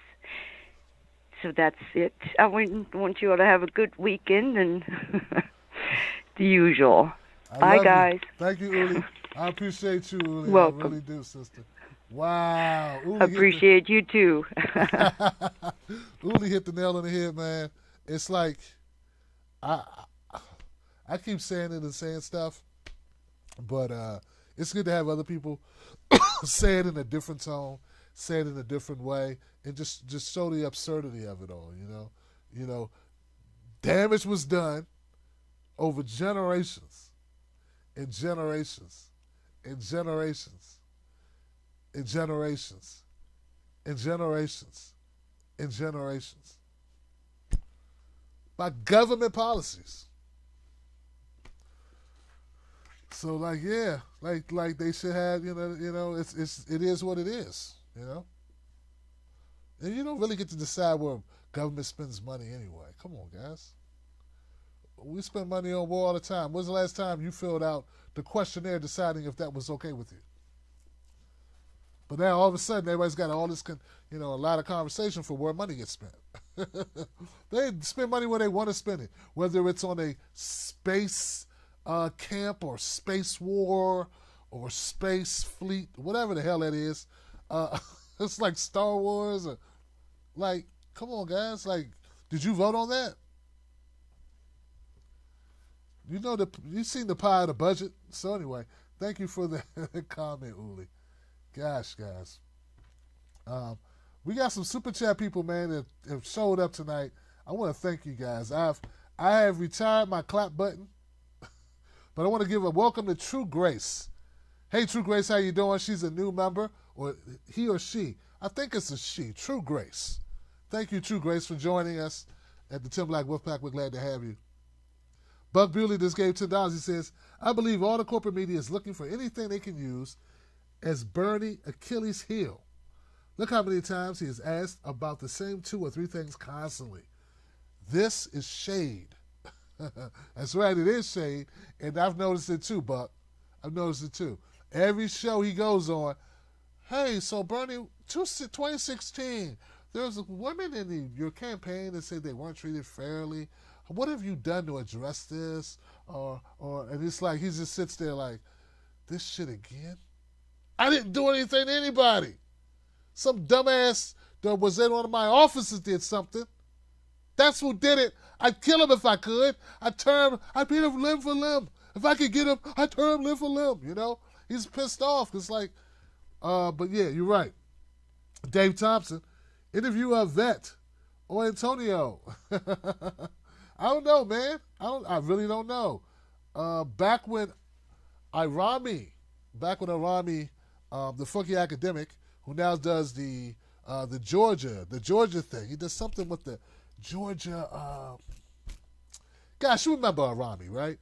Arami. That's when I was gonna get Arami on the show a year ago. That's how far back I go with them. I talked to Yvette recently. We chat. Not we DM chat, not on the phone, but we DM one another. Antonio, I have not spoken to, but hey, you never know. You never know. I am supportive of those guys. I don't know what this is, but someone said Kinky. Okay. Oh, Kinky said, I love you, Tim. Hey, thank you, Kinky. I love you, too. Just don't tell my wife. Truth can't be silenced. $5. I love you, Uli. Tell it, fam. Oh, man, Uli, you got the crowd motivated. Thank you, Uli. Celeste Inman says, reparations should be more than money, though. Should be more than money, though. Yeah, it should be more than money. I believe, because I just don't think you can pay that back. Like, don't get me wrong, money's good, right?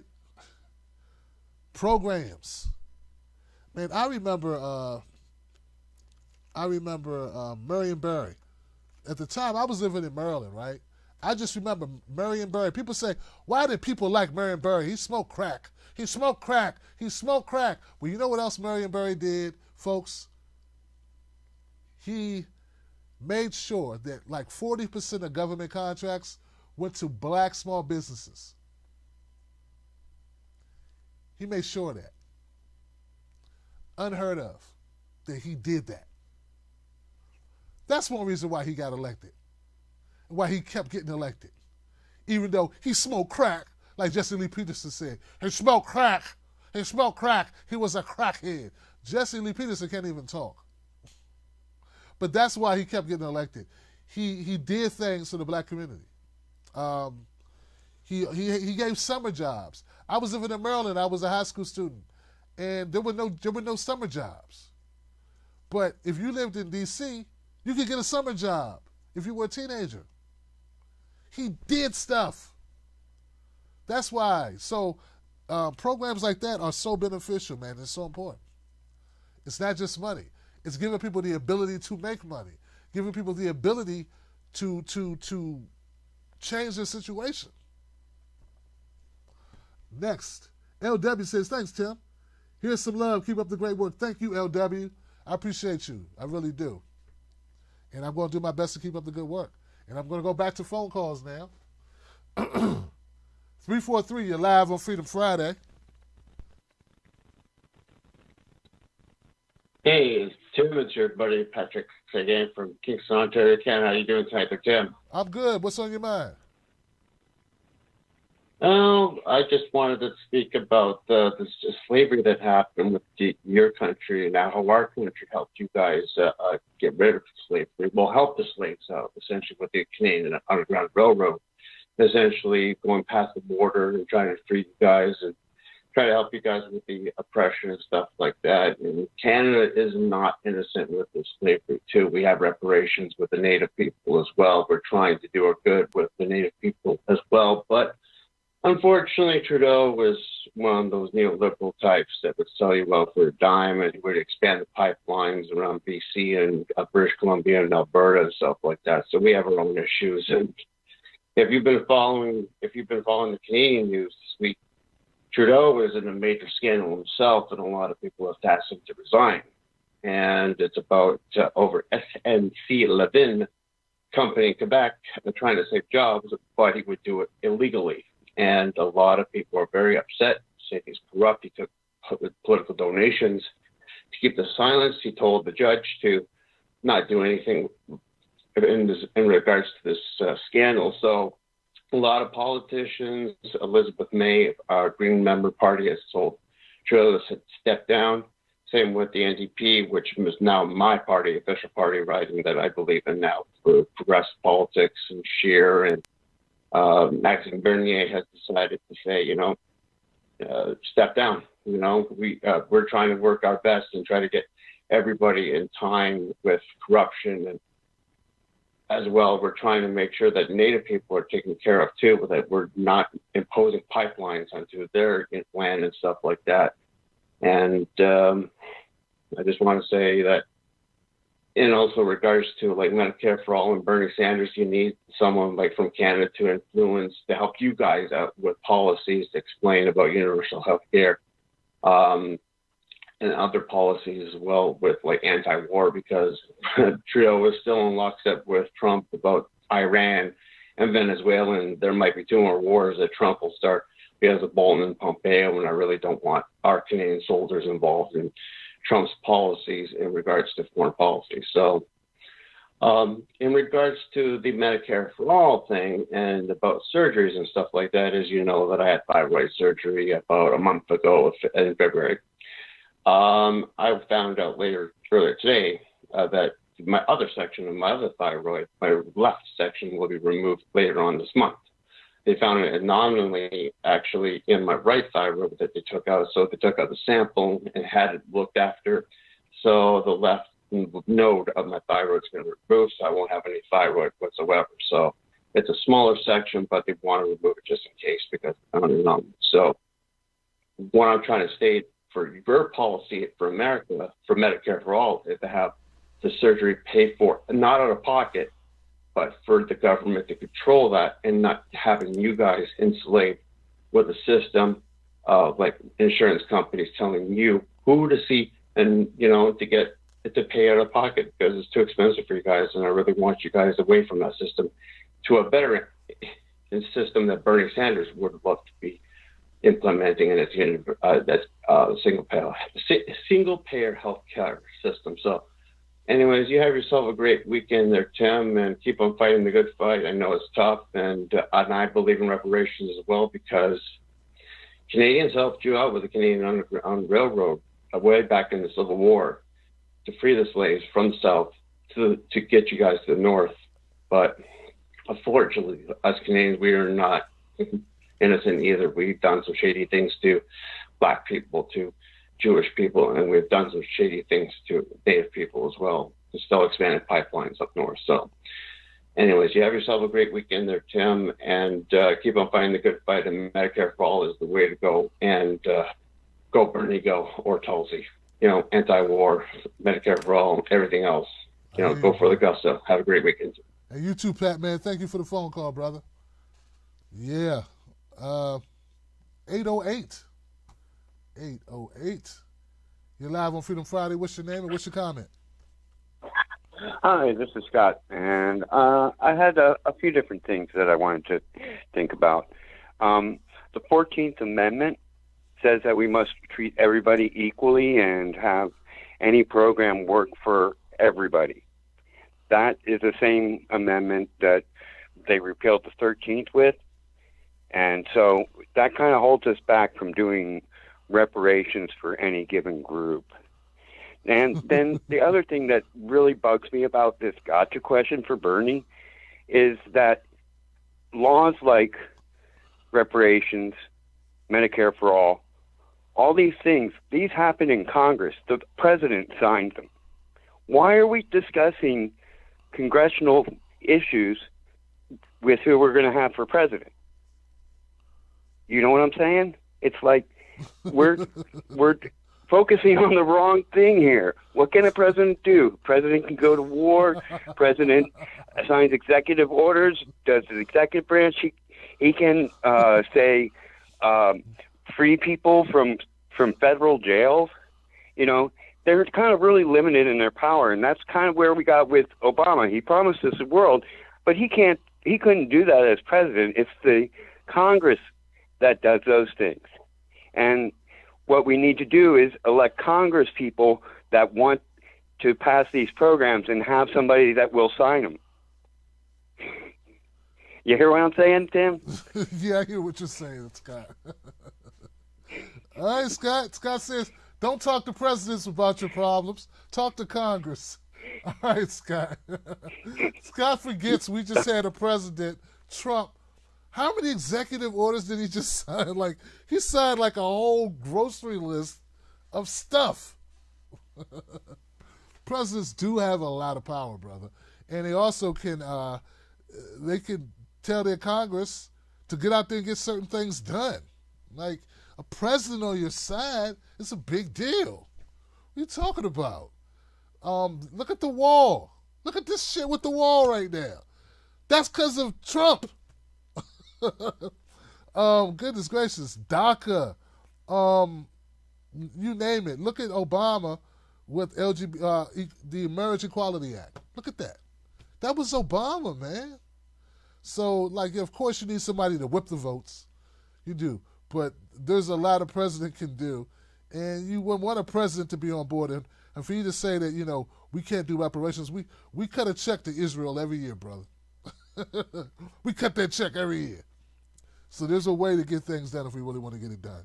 But anyway, I'm going to move on to the next call, man. I disagree with you, but hey, you know, it's Freedom Friday. We ain't got to agree. 704, you're live, Freedom Friday. What's your name? What's your comment? Hey, Tim, it's your boy, Chris Renata from North Carolina. All right, what's on your mind, brother? It has been a crazy week. I've been hearing you guys and everything that's been going on. It's been just insane on every freaking level. I'm trying to figure out why, after Pelosi made it obviously clear that she does want no part of this Green New Deal, or as she like to call it, the Green Dream, and every other way she can talk it down about it, I go look on magazine and find that her and what was that magazine? I just looked it up. They were just it was Nancy Pelosi, AOC, and the other two new congressmen who just joined up. In my head, I'm like, why are you guys all together? Like, it just looks bad to me personally, because, like, you know that if Nancy had her way, if Nancy could turn back time like Cher, she would easily make it so that basically three of those women 90 seconds.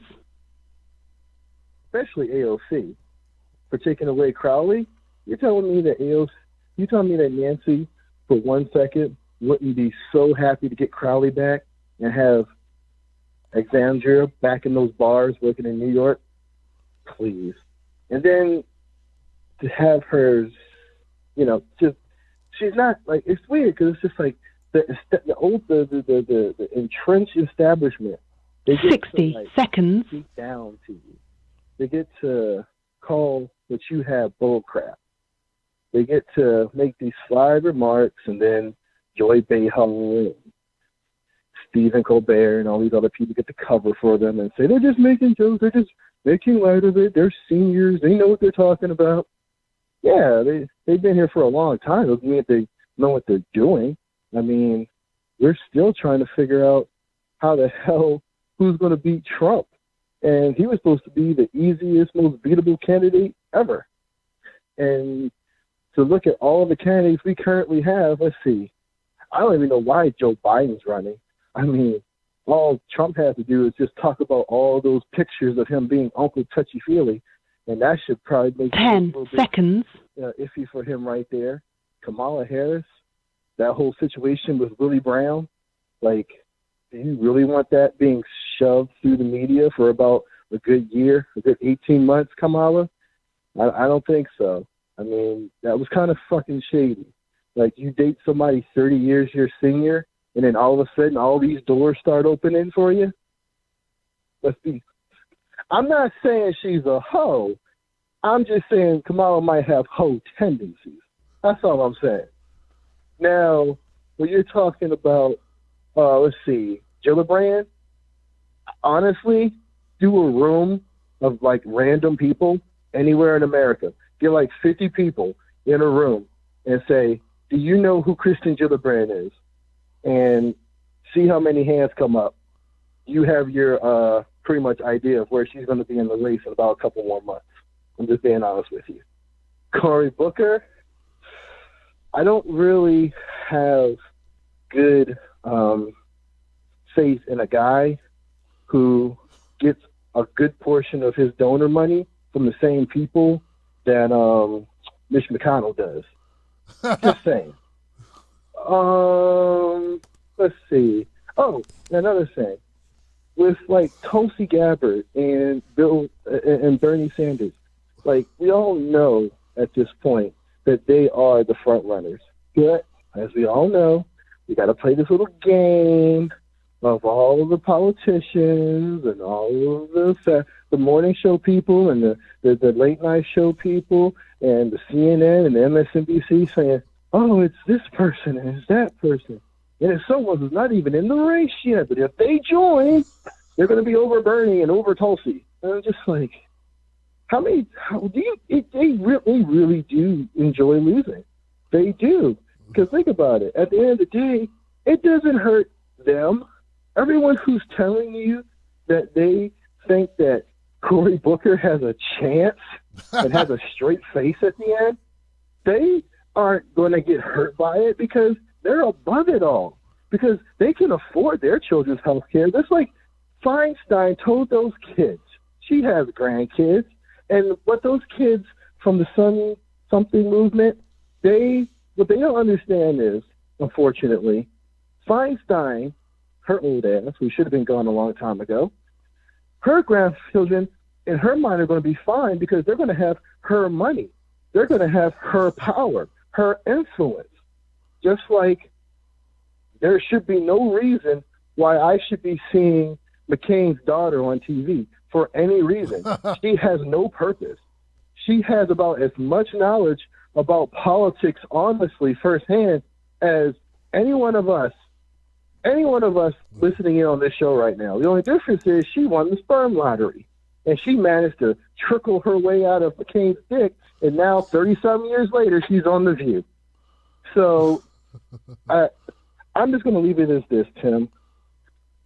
I feel that at the end of the day, we may need not necessarily a full Donald Trump on the left, but we need someone who's going to be able to give actual policies like Bernie Sanders, but take that BS and shove it up the establishment's ass, just like Donald Trump did to every one of those Republicans during 2016. Wow. That's my point, Tim. You guys have a good night. You too, brother. Thank you. I appreciate it. Man, kush, kush, kush, kush. Kush, kush, kush. That's crazy, man. Yeah, man, like, Cory Booker. Like, I'm not a big Breakfast Club fan, right? But I have watched it from time to time, you know. And when I saw Charlamagne basically give Cory Booker a pass, it's like, you know, this show should never be watched by human beings again. Like, not for anything serious. I mean, if you interview Cory Booker and you're just like, let him just platitude after platitude. Yeah, we need to, everyone needs to get together with more love. What we really need is more love, more understanding, more empathy. Shut your ass up. Just shut it up. Cut a check. You cue ball head fucker. Cut a check. Get the checks going. You know, a man should have hair on his face. Somewhere. He even shaves his eyebrows. Cut a check. We should have empathy and love. We gotta have love. And my heart aches for the American people. Are they buying it? My heart aches for the American people. God. This makes you just want to reach out and just you just want an ice bucket challenge his ass. Just hit it with a whole ice bucket. All right. But thank you, Kush. Kirsten Gillibrand, she's got that Pfizer money, baby. I did a tweet about her. She's got all this Pfizer money, big pharmaceutical money she's getting. And she is fake as a $4 bill. She really is. All right, I'm going to go to 810. 810, you're live Freedom Friday. Bravo. Just make it just want to reach out. Hey. And just just want an ice bucket challenge his ass with. You know what, a whole ice bucket. Thank you. 810. Thank you. 254, you're live Freedom Friday. Hey, 254. 254. 254. Yes, sir. You're live, 254. How you doing? All right, brother, man. Hey, I'm a new subscriber. I'm glad I came across your channel because I like your style. Thank you, brother. I'm a first-time caller. All right. Go ahead, brother. All right. Yeah, I want to say to my people, man, to my Illinois people, man, I hate to say this, I really do, but if this country doesn't take care of their own veterans, then don't expect reparations. You know what I'm saying? Because I'm a Marine veteran and stuff, man. I'm still fighting for my righteous benefits. And even though how for 400 years plus how they treat our people, we can fight for it. Keep on fighting for it. I suggest that. But unless we come together and change things and form our own political party, then don't expect reparations for these people, man, because they're very selfish. They're very arrogant. Bernie, those who support Bernie Sanders, I suggest, hey, look, how is he going to say that he refused reparations when his own people, who Bernie Sanders said he is Jewish, and America then put those so-called Jewish people in those ovens? You know, we didn't do it, so why are we paying for their punishment? That woman, Elizabeth Warren, who calls herself Native Indian woman. Trump, there's one thing about Trump, I say, he told her to tell the truth, to prove that she is full-blooded Indian. Come to find out, hell, she's barely 1/8 Indian. And then, every time they question Bernie and they question Elizabeth Warner, they always want to include everybody else in their reparations. The Jews, the Native Indians. Well, the Native Indians, they got they have their casinos, they have all that kind of good stuff. But what about us? What about us? You know what I'm saying? There's a gentleman that's that's been commenting, said that he's a veteran. And so I say, hey, brother, I'm not lost. I'm a combat veteran, brother, so I know what's going on. As I said before, if they don't take care of their own veterans, how do we expect to get reparations? So, Brother Tim, I appreciate you me on your panel. Accepting my call. Yeah, brother. And I'm like I said, I'm a subscriber. Thank you. Hey, man, thank you for calling up and voicing your opinion. And you know what? I frequently talk about veterans, man. My dad was a veteran, and he didn't get the treatment I think he deserved, and he's no longer with us. I have a stepdad who was not a veteran. But yes, brother, like I've commented on that, and I often use a pie chart that shows the amount of money that goes to our military, and people have this idea that that's going to veterans, but the pie chart that shows military spending, that's not military spending for vets, that's military spending for new bombs and the new arsenal and new drones. It's not for taking care of our vets. So a lot of people think that we spend all this money on our vets. No, we spend money on our military, not the vets. That's different. We start new wars. new conflicts, new regime change, not the people that need the help. So we talk about the number of veterans. On average, 20 veterans commit suicide a day. That number should be zero, or as close to zero as possible. That's crazy. Could there be so many veterans who are depressed, homeless, addicted to opiates, having problems finding work, all the problems that veterans have? Could that be the case if we were taking care of veterans? It wouldn't be the case, man. So I think that is a good indicator. I'll tell you something. I'm going to go to my next call. I'm going to leave you guys with this. Because a lot of times we look at America and we talk about how they treat black folks. It's good to think about how they treat veterans. Because those are people supposed to be fighting for your country's freedom, right? Also, something that Ben Jealous said last time I interviewed him, and it's something that made me think and kind of opened my mind up a little bit. He said, America's not the only country. America not only incarcerates more black people than any other country in the westernized world, America incarcerates more white people than any other country in the westernized world. We forget that. We forget, they screw everybody. America screws over its people, period. That's what we really need to come to realize. And I think that's part of what a campaign, if you're running the campaign, that they're trying to get us to address. I believe that's what Bernie's trying to get them to address, or want us to realize, is that we're getting screwed. And as long as we can be pitted against one another, then the people screwing us can keep on screwing us.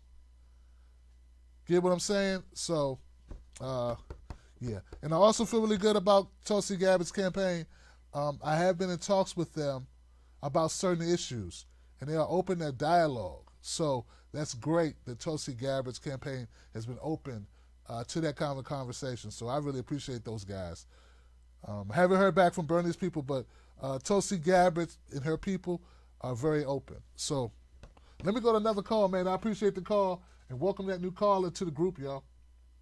301, you're live on Freedom Friday. What's your name and what's your comment? Hey, I'm just listening. Oh, okay, cool. Thank you. We got a caller just listening. I appreciate you. What else do we have? Let me go back to my 810 number. I tried to get you earlier, 810. 810, you're live on Freedom Friday. I haven't heard back from other people, but Tulsi Gabbard and her people are very open. So let me go to another call, man. I appreciate the call. And welcome to the call. What's your name and what's your comment? Hello. Hello? Yeah, 810, that's you. Did you have a comment for me, 810? Hi. Hey. Sam? Hey, how you doing? Oh, fine. I was wondering if you could interview Art Woodson in Flint. We've had 3 people die in Flint so far from Legionnaires, and we really need some help. Art Woodson. Art Woodson, he's from Flint. Okay. And he's got a lot of data and everything, and they keep kind of pushing him down. He's a activist, plus a Army vet, and he's worked with the TTHM, which we've been dealing with. Okay, well, is he on social media? How do you contact him? He's on Facebook. He's on I messaged you on Facebook one time, and I think I put his link to his Facebook. He's on Facebook. But this month we had 3 people die. A 30-year-old woman from Legionnaires. Okay. And it ain't getting any better here. Horrible. All right, Sister Art Woodson. I wrote it down. I'll look into it. I want to thank you for bringing them to my attention, man. That's, there you go. There you go. What do you say to that?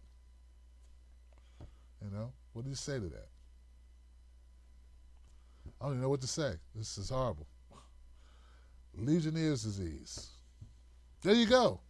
We live in a country The people are dying of Legionnaire's disease, and if I'm not mistaken, that's from that's like water. That's from bacteria in the water, if I'm not mistaken. So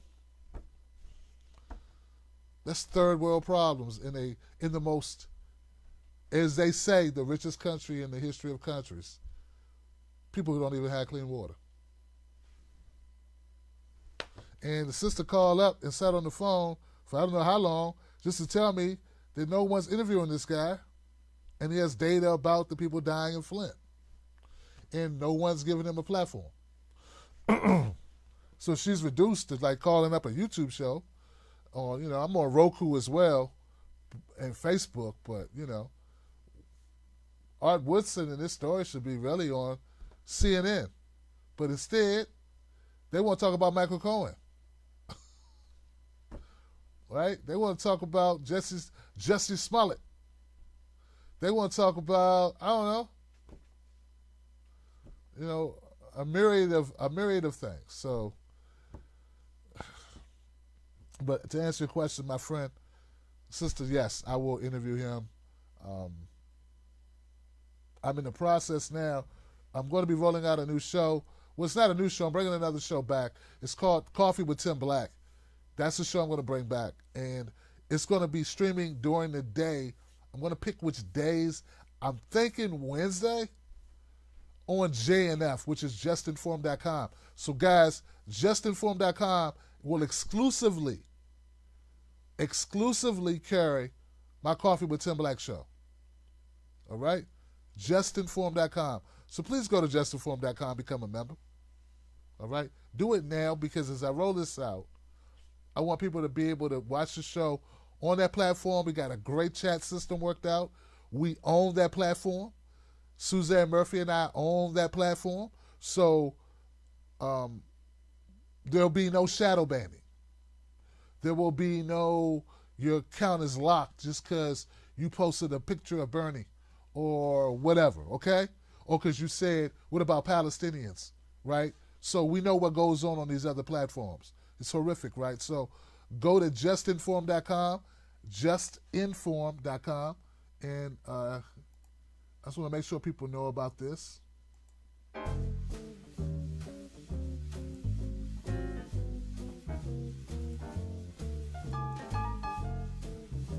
So that's where you go, justinformed.com, and become a member of the show, or a member of the Just Informed website, guys.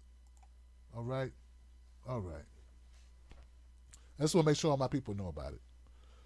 I think I got everybody, and I just want everybody to know, man, I really appreciate your phone calls tonight.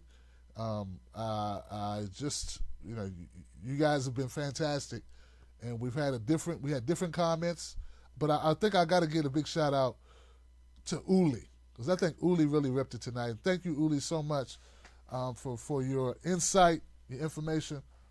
Big shout out to everybody who called in and gave us your voice. Remember, we do this every Friday, guys, where people call up and they get to speak their minds. Thank you to my first-time callers, my new callers, and my old callers. People call in, and I appreciate that. Wow.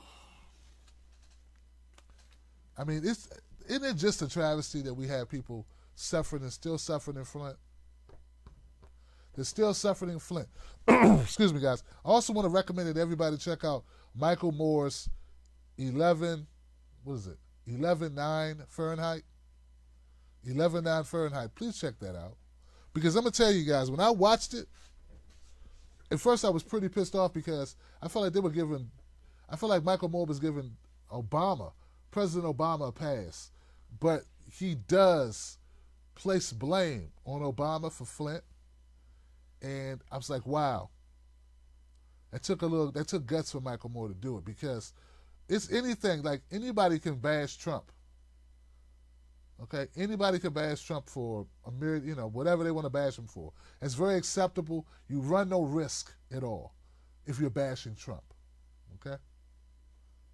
But when you bash Obama with truth, not Kenyan claims that he's from Kenya, that he's not a U.S. citizen or all this stuff. Not that stuff. But I mean, when you go after him for drone attacks, when you go after him for what he did in Flint, the spectacle that he made Flint, when you go after real stuff, the deportations that they all cry about now, that Obama set records doing. Records. He literally set records of deportations. He literally set records of drone strikes. He literally set records of bombs being dropped. He literally set records. You don't hear about it because corporate media doesn't feel like they have obligation to tell you the truth. But I have to admit, Michael Moore impressed me, man, because he put that in. He put certain aspects that I didn't expect him to put in. He could have put more. Don't get me wrong. I would have put more, right? But the fact that he did it at all, the fact that he held Obama accountable at all, I think you guys need to go check it out. So please go check that out. What else, guys? Oh, in case you don't know, I have a comedy special that's available. If you go to Amazon, if you already have an Amazon account, you haven't gotten rid of it yet, go to Amazon. You'll find my comedy special. Racist People Suck is the name of it. If you detest Amazon, you don't want to use Amazon, that's cool. Go to racistpeoplesuck.com and pick it up there. It's only $3. But if you have Amazon, it's free. So please check that out and have a laugh this weekend on me, okay? Heck, do it after the show if you're going to be still up. Because you need to laugh after all this hard stuff we talked about. And we just talked about some serious business. So laugh a little bit. Laugh at the truth, right? Well, look, guys, that's really all I got. I want to say thanks once again for tuning in. Let me see if there's let me check my Facebook people, man. Facebook people in the house, thank you guys for being here tonight. Rita, Uli, Ginger Liberty, Roseanne Martirana, thank you so much. Helen Ford, thank you so much. George Scheller, thank you, George. Yeah, I'm doing a little scrolling thing on my Facebook people. Thank you, everybody. Thank you for the link, Chris. Thank you, Chris. When Chris says, when you sign up at justinform.com, guys, don't forget to use your real name and email and your social media accounts, because we try to keep trolls off that platform. Like I said, man, justinform.com, we own that sucker. Can you imagine that? We actually own it. We own it. Like, we don't own Facebook. We don't own Twitter. I don't own my YouTube channel. Like, I own it, but I don't own it. You know what I'm saying? I don't own my Roku channel. But I own justinform.com. I'm a part owner in it. So go to justinform.com, guys. I'm serious. And become a member. And I'm going to put a link here on YouTube about it. Excuse me. Because as I start to do the coffee shows, I want you to make sure you can get the content. I want to make sure you can watch it. And you'll be able to chat just like you do here on YouTube and just like you do on Facebook. And you won't have to worry about being censored. Come on, you want no censor. This is amazing, right? This is good stuff, man. So you can speak your mind. You ain't got to worry about shit. So come to justinform.com. I'm serious, guys. I'm pumped up about that. Shout out to Susan Murphy for making it possible. And, damn, that's it. All right. Great show tonight, guys. Thank you for hanging in there with me. Thank you to my people on Patreon. I love the hell out of you. You keep this show on the road, guys. This show is brought to you by people like you. All right? You bring this show. This is your show. You bring it to life. I'm not funded by the GOP or the DNC. You're the reason why I'm able to do this show. So if you want to continue to have this show, please continue to support it. If you're not a member, please become a member. $5 a month, $10 a month, whatever, right? Go to patreon.com, Tim's Take Live, or add me on PayPal at timstake2@gmail.com, or tim@timblacktv.com, or join me on YouTube. There's a lot of ways to become a member, but do it. Also, get yourself a Wolfpack shirt, like this Wolfpack I got on. I'd appreciate it. It supports the channel, and we keep it going. Some of you may notice that our YouTube numbers are getting bigger and bigger. This is a good thing. I'm putting out a lot more video content, and some of those videos are doing really well. So please continue to share the content. Let people know about the channel. We're doing it big. We're at almost 108,000 subscribers. 108,000 subscribers. That's pretty good. It took 6 years, but we're here. We started from the bottom, now we're here. I love you guys. Remember, this weekend, don't be arguing with people. Tell them something. Give them some information. Sprinkle some facts on them. Right? That's it. But don't argue with them. Life's too short to argue with people. And remember, a man convinced against his will is of the same opinion still. You never change someone's mind. All you can do is give them information and let them make their minds up on their own. Think about it. Real talk. All right. Don't let nobody take your cornbread. I'll see you soon. I got love for you. And I think that'll do it for tonight. Thank you, everybody who contributed. I appreciate you. Yeah. Okay. Max Wallace said 107,845. Yeah, Max. We doing it. Eli, I saw a video from Status Quo saying they can no longer stream. I don't know what happened. Obama and Biden were messing up the midterms for progressives on purpose. I believe that too, Tim Nichols. I believe that. Fluffy Bunny says, I remember when you were at only 50,000 subscribers. I remember too. Thank you, Fluffy, for being around for a while. Yeah. It's people that still watch this show who were around when I was less than 10,000. Some of my people hung in there with me, man. And you know who you are, and I love you. I got love for you, you know? It's beautiful, man. We know each other. We like family. We've been through ups and downs. Status Quo will be okay. I couldn't stream for a while, too. That's happened to me like twice. That happens. You know, that happens. But, you know, I'm sure they'll bounce back. I did. What else you going to do? Quit? You can't quit. So, all right, guys. Keep hope alive. Keep fighting for it. You just got to keep fighting for it.